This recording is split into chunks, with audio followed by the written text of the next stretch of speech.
Happy Wednesday to you, fellas. It's your main man, dating coach Alan Roger Currie, coming at you again. Now, if you've been paying attention to the manosphere, I say more specifically the black manosphere, starting with, I don't know, Saturday or Sunday up until now,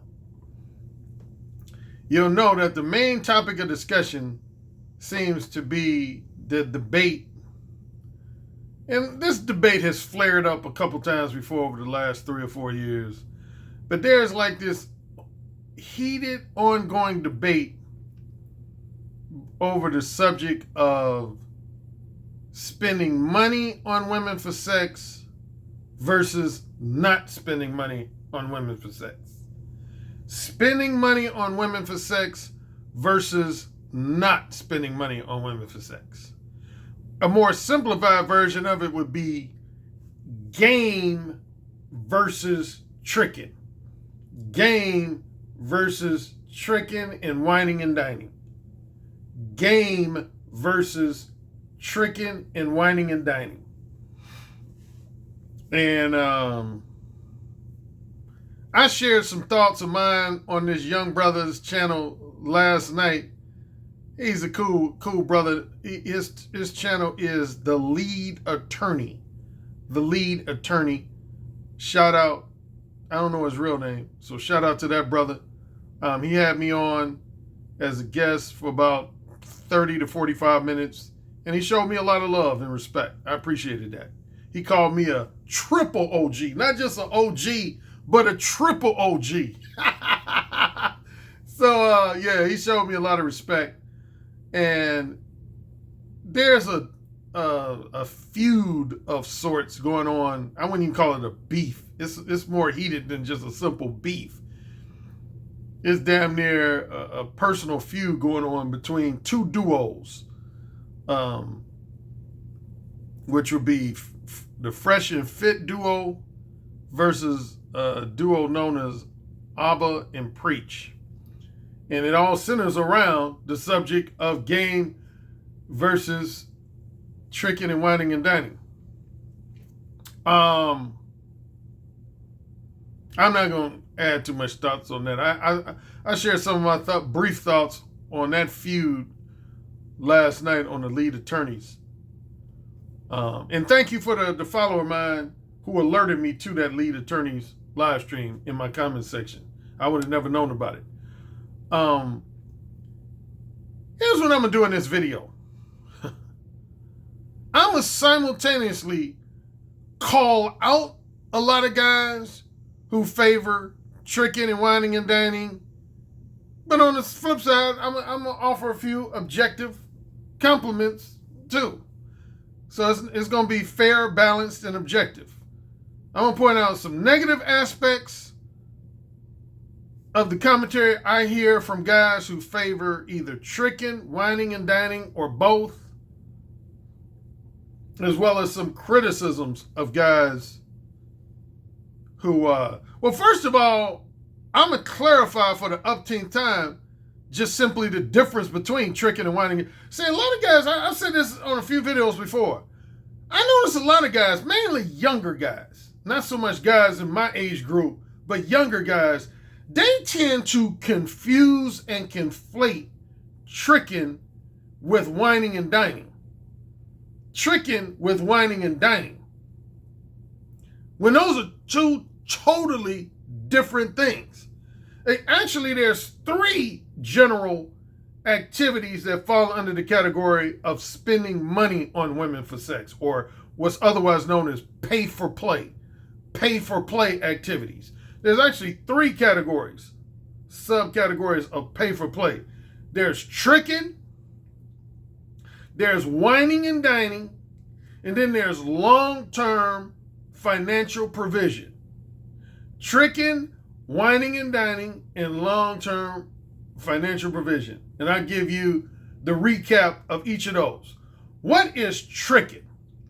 Tricking is when you approach a woman, initiate a conversation with a woman, or in some cases it could have been the woman initiated a conversation with you, like say at a party or something. So it could technically go both ways. And what you do is number one, you let that woman know in a verbally bold, upfront, specific, and straightforwardly honest manner that you want to engage in an episode of short-term, non-monogamous sex with her. Now, what does that sound like? Before I continue, what does that sound like? It sounds like Mode 1. It sounds like my Mode 1 approach. It sounds exactly... I've always said this if you've been following me for a while. Tricking and being Mode 1 with women, you could say, figuratively speaking, are like first cousins to each other. They're like first cousins to each other. They're almost just alike. They're like, I would lightheartedly say they're like first cousins to each other. Being Mode 1 with a woman and tricking require the same degree of balls and backbone. Here's where the difference comes in. When you're tricking, you let a woman know in a verbally bold, verbally direct, upfront, specific, and straightforwardly honest manner that you want to engage in at least one episode of short-term, non-monogamous, casual sex with her. But where it differs from Mode 1, if I'm being Mode 1 and I let a woman know straight up that all I want to do is have casual sex with her, she's either going to reciprocate my sexual desires and interests or she's going to reject it. If she happens to reject my sexual desires and interests, then I'm basically like, okay, I'm going to move on to another woman. When you're tricking, what you do is you offer a woman a certain amount of money to diminish her motivation to reject you. So what you're saying with your offer of money is, if you're willing, I will pay you money to reciprocate my sexual desires, interests, and intentions. I don't want to be rejected by you. I'm willing to pay you money to guarantee myself that I will be able to share your sexual companionship. That I'll be able to gain access to your sexual companionship. That's where the money comes in. That's the main thing, again, that separates tricking from being Mode 1 with a woman. Is you're offering money as an incentive, as an added incentive to prevent that woman from rejecting you.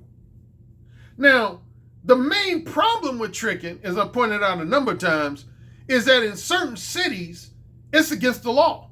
It's considered solicitation for prostitution. See, here's the thing, and this has been controversial among a lot of people. A lot of people feel like prostitution should be legal. A lot of people feel like you should be able to approach a woman on the streets and say, hey, I think you're attractive, I think you're sexy, I want to have casual sex with you, and I'm willing to pay you $100, $150 in order to do that. A lot of people feel like that should be legal. And in certain cities, it is. But in most cities, in the vast majority of cities and countries around the globe, around the world, that is illegal. It's considered solicitation for prostitution. And at minimum, you can be fined for that. At maximum, you can be both fined and jailed for that. See, that's another difference between tricking and Mode 1. Mode 1 is not illegal. At least not as far as I know. It's not illegal to let a woman know straightforwardly that you want to engage in one or more episodes of casual sex with her. Because if it was illegal, they would be locking guys up left and right on a daily basis all across the world. It's not illegal to let a woman know that you want to engage in casual sex with her. What's illegal is letting a woman know you want to engage in casual sex with her and offering her money to guarantee that she won't reject your sexual desires, interests, and intentions. That's illegal in most cities. Not all, but most cities. That's illegal. You got that? So that's tricking. Again, tricking is when you, in a very verbally bold, upfront, specific, and straightforwardly honest manner, propose to a woman that you want to engage in at least one episode of short-term, non-monogamous casual sex with her, and you're willing to pay her money to prevent her from having a negative reaction to your proposition or prevent her from rejecting, just abruptly rejecting. Now, that's not to say that because you offer a woman money, it guarantees that you won't be rejected, because I've mentioned on previous videos, there are women who will still reject you even if you offer them money. A lot of guys talk as if money automatically means that 100% of the time you'll never ever be rejected. That's not true. That is far from the truth. That is far from the truth. Women will reject, even not only non-professional sex workers will reject you, that's for damn sure, but even a certain percentage of professional sex workers like street prostitutes, professional call girls, upscale erotic escorts, a percentage of those women will still reject you. So that's the first thing I want to clarify. Tricking is not a 100% guarantee against being rejected. It is not. Anybody who tries to make you believe that, they're lying to you. They're lying. They flat out lying to you. You can be rejected even if you offer a woman money in exchange for her sexual companionship. Now, that brings me to the next subcategory of pay for play, which is whining and dining. Whining and dining. If you're familiar with my books, you should know my thoughts on whining and dining. This is the whole whining and dining a woman in exchange for a woman's short-term non-monogamous sexual companionship is pretty much the basis for my book, The Possibility of Sex. That's literally no less than 2/3 of the reason why I wrote my book, The Possibility of Sex. See, one of the differences, there's a good difference and a bad difference between tricking and whining and dining. What's the good difference? The positive difference between the two is whining and dining is legal. It is not illegal to wine and dine a woman like it is with tricking. Again, in most cities, tricking is illegal. That's representative of solicitation for prostitution.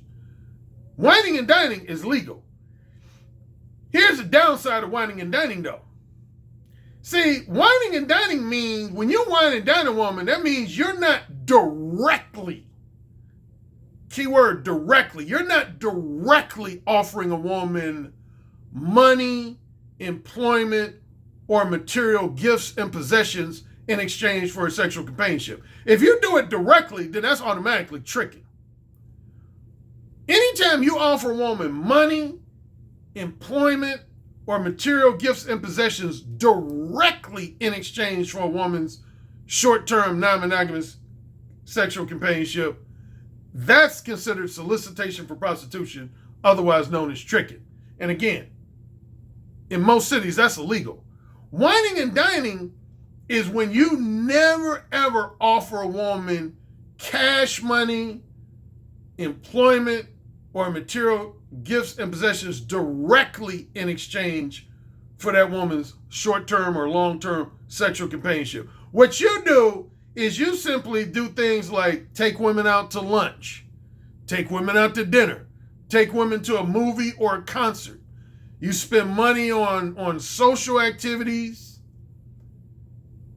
You might buy them a bracelet or a necklace or some clothing items. And you just do a lot of acts of financial generosity and materialistic generosity. And what you do is you maintain the hopeful and or confident expectation. You maintain the hopeful and or confident expectation that that woman is going to reward you with her sexual companionship. Now, what's the catch? And if you own my book, The Possibility of Sex, you already know. The catch is she can flake out on you. For example, she could go out to dinner with you 2 or 3 times, and then after the third date, just end up telling you, well, I appreciate the 3 dinners at the 5-star restaurants, but I'm really not interested in having sex with you. I enjoyed the entertaining conversation, but I'm really not interested in having sex with you. Okay, take care, bye-bye. In that instance, you just got played. A woman got three free dinners out of you, and you didn't get no sex out the deal. No oral sex, no intercourse. You just got played, which is going to make you look like a simp.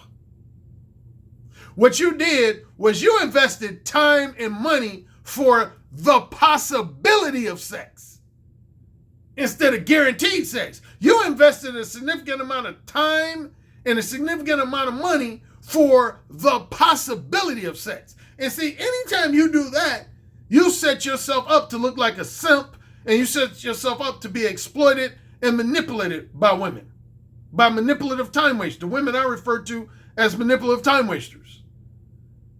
And in that respect, I would say whining and dining is worse. From a strictly legal perspective, I would say whining and dining is a more appealing option than tricking. But from a non-legal perspective, whining and dining is a worse, a less appealing option than tricking. See, again, when you're tricking, you're offering money in exchange for guaranteed sexual companionship. That's what you're doing. You're offering money. The reason you're offering money is you want guaranteed sexual companionship from a woman. When you're whining and dining, it's like you got your fingers crossed. Again, you have a hopeful and or confident expectation that the woman is going to reward you with access to her sexual companionship, but it's not guaranteed. You get it? Again, that was at least 2/3 of the reason why I wrote my book, The Possibility of Sex, and that guy you see on the cover playing a slot machine. That's the whole reason. A lot of guys don't get my cover on both The Possibility of Sex and No Free Attention. See, what I'm saying with that slot machine is that every time you attempt to wine and dine your way into having casual sex with a woman, it's like putting money in a slot machine. Sometimes you're going to get lucky, and sometimes you're going to get played. That's really how it comes down to. Sometimes you're going to get lucky, and you're going to end up in bed with that woman that you wined and dined, and other times you're going to get played. Anytime you offer to wine and dine a woman in an attempt to have casual sex with her, that's what you're doing. It's like, it's literally the dating equivalent to playing the slots in Vegas. Sometimes you put those 50-cent pieces or those quarters in a slot machine, and you'll get all sevens and win you some money. Other times you'll just keep putting 50-cent pieces, tokens, or quarters in the slot machine, and you just lose all your money. The slot machine played you, as it does most people, most customers of slot machines. Same with dating relationships, man. Particularly if your objective is casual sex, man. When you attempt to wine and dine, you setting yourself up to potentially get played. I don't like to get played, man. I don't mind being rejected, but I don't like to get played. What's the difference between the two? Rejection is when you let a woman know you want to have sex with her, but you don't invest any significant amount of time and or any significant amount of money in your pursuit of her sexual companionship. You just let her know you want to have sex with her, and she either says yay or nay. That's rejection if she says nay. Whereas getting played is, again, that's when you invest a significant amount of time and or money into pursuing a woman's short-term, non-monogamous sexual companionship, and you don't end up getting no pussy. You got played.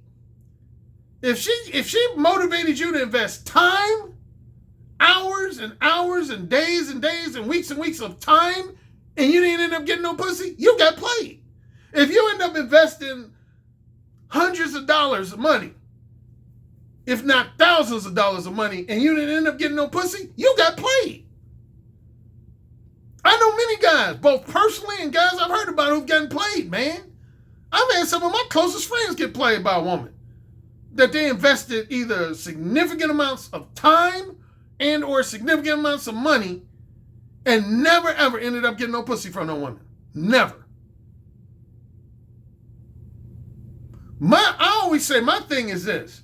If a woman's going to reject me reject my sexual desires, interests, and intentions, I want to know that a woman is not interested in me within 15 minutes or less of my very first conversation with her. And that's real talk. I want to know within 15 minutes or less of my very first conversation with a woman if a woman is genuinely interested in having sex with me or if she's not interested in having sex with me. I'm not going to invest no hour, 2 hours, 3 hours, 4 hours pursuing a woman and figuratively speaking, play the slot machine to see if she's interested. Fuck that. Women know if they want to fuck you as soon as they meet you. Anybody who tells you different, they lying to you. I'm telling you real talk. Studies have proven this. When it comes to short-term, non-monogamous, casual sex, women know no later than the 15-minute mark if they want to fuck you or not. That is not opinion as much as it is facts. That is facts. Women know, some women know, have said they know within the first minute or two, within 2 minutes or less, if they want to open their legs for you in a casual sex context. Other women, the longest that women have said is somewhere between roughly 12 to 15 minutes. The average is actually about 5 minutes. The average is about 5 minutes. Most women say they know within 5 minutes of meeting a guy if he has the looks, the masculine sex appeal, and or the mouthpiece to get their pussy wet and motivate them to want to open their legs to engage in one or more episodes of short-term non-monogamous casual sex. There have been surveys and studies done on this, man. This ain't me just talking out my ass, man. There's literally been surveys and study done on this, man. And I know just from the conversations I've had with women myself. I've had personal conversations with women about this issue. And almost all the women, I wouldn't say almost, I'd say every woman I've talked to has confirmed this. Every woman I've talked to has confirmed that when it comes to a man that they want to have casual sex with, as opposed to a long-term relationship, when it comes to casual sex, every woman I've ever talked to about this has said they know within anywhere from as quickly as the first 60 to 90 seconds after they meet a man, and no longer than roughly the 15-minute mark if they want to have casual sex with a guy. It don't take no 2 hours for a woman to decide that. It don't take 2 days for a woman to decide that. It don't take two weeks. It don't take 2 months for a woman to decide that. Now, long-term relationship, yes. And I've always said that. Now, that's where it'll take a woman a while to decide if she wants to be your next long-term girlfriend or your future wife. For a lot of women, it takes them at minimum days to determine that. And at maximum months, if not sometimes years, for a woman to decide if she wants to commit to being your next long-term girlfriend or future wife. But when it comes to being your casual sex lover, your fuck buddy, women know that in 15 minutes or less, man, after you meet them. They know if you, by no later than the 15-minute mark, they know if you got the looks of a guy that they would sleep with casually. They know if you got the confidence and masculine sex appeal of a guy that they would sleep with casually. And they know if you got the smooth, persuasively charming, and seductive mouthpiece of a guy that they would sleep with casually. They know that all within 15 minutes or less, man. You fooling yourself if you think otherwise.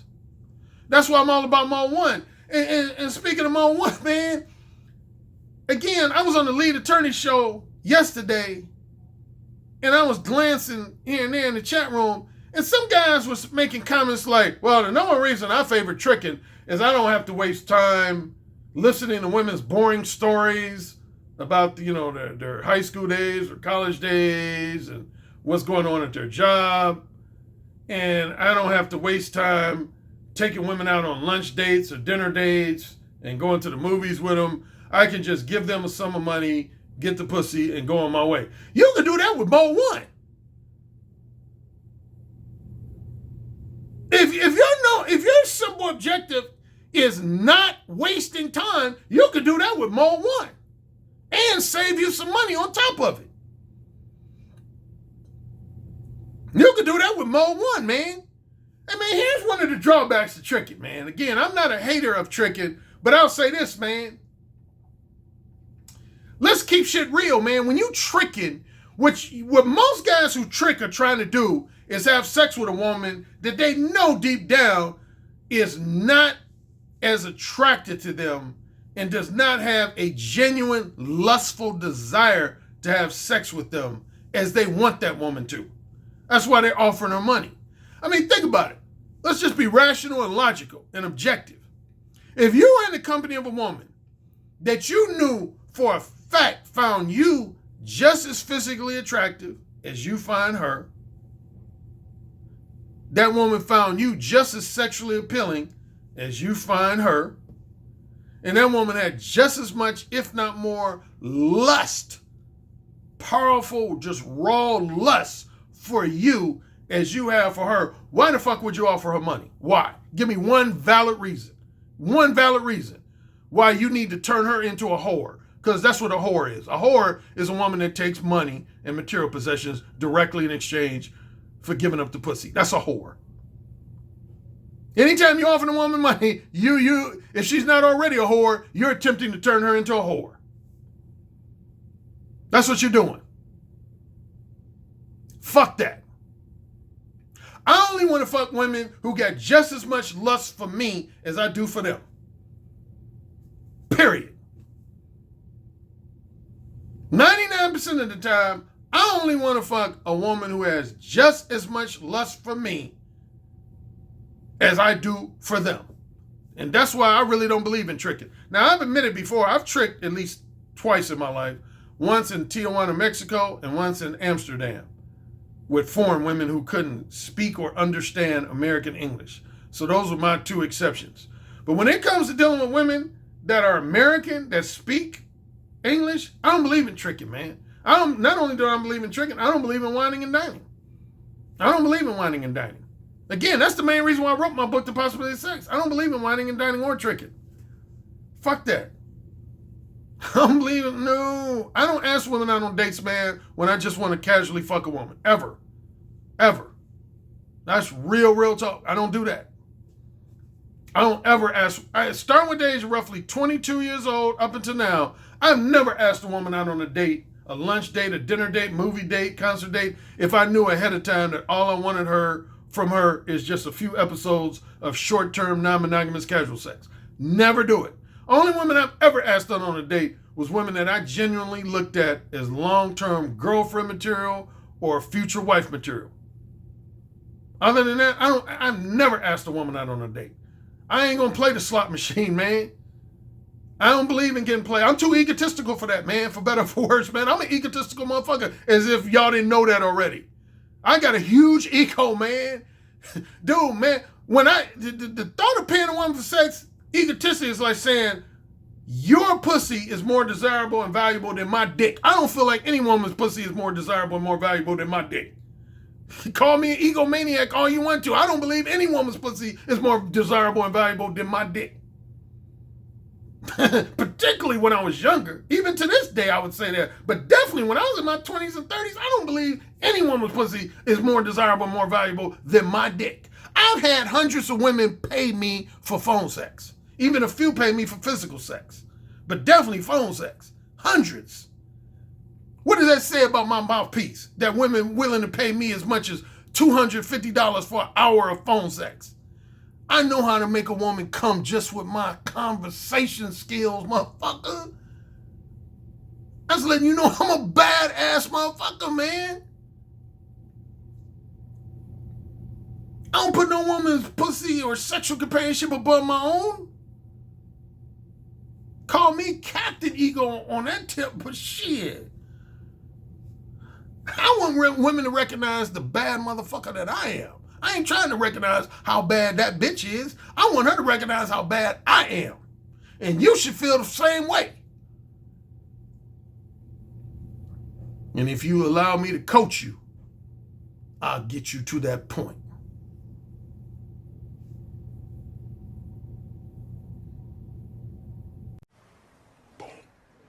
Yes, sir. Say it again. Yes, sir. Who's the king? Alan, you're the king. Say it again. Alan, you're the king. You're dominating me. Say it again. Alan, you're dominating me right now. Mode 1. Mode 1. make it or go, please. You're the king. Say it again. Oh, you're the fucking king. Yes. Yes. You're the king, Alan. AKA the king of verbal seduction. You know, it's the tone of your voice, how seductive your intonations are, the vibrations that you could just reach out over the phone lines and stroke a woman's breast just by the sound of your voice, how you could make her pussy so wet just by the sound of your voice. That's actually very hot. So you said my show was what? I said your show is powerful. Oh, say it again. Your show is powerful. I bet the king would fuck me really good. Who's the king? Alan Roger Currie. Who's the king? Alan Roger Currie. The king. The king. The king. I have to agree with you on the communication piece, because I actually did take a session with Alan Roger Currie, and he gave me a line that I did not think was going to work, and it worked. And I was like, what the fuck?